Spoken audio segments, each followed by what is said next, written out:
Hey guys, welcome back to Easy Internet, and in today's video we're gonna look on how to log in into your Lennar Mortgage account. So the first step would be search Lennar Mortgage on Google Chrome. Click on the first link. After you click on the first link, you'll get to this page.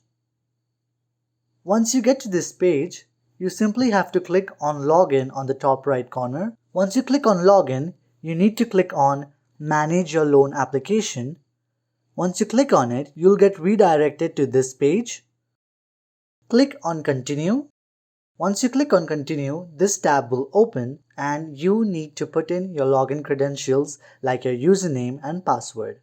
Once you put everything in, simply click on Login and now you have successfully logged in into your Lennar Mortgage account.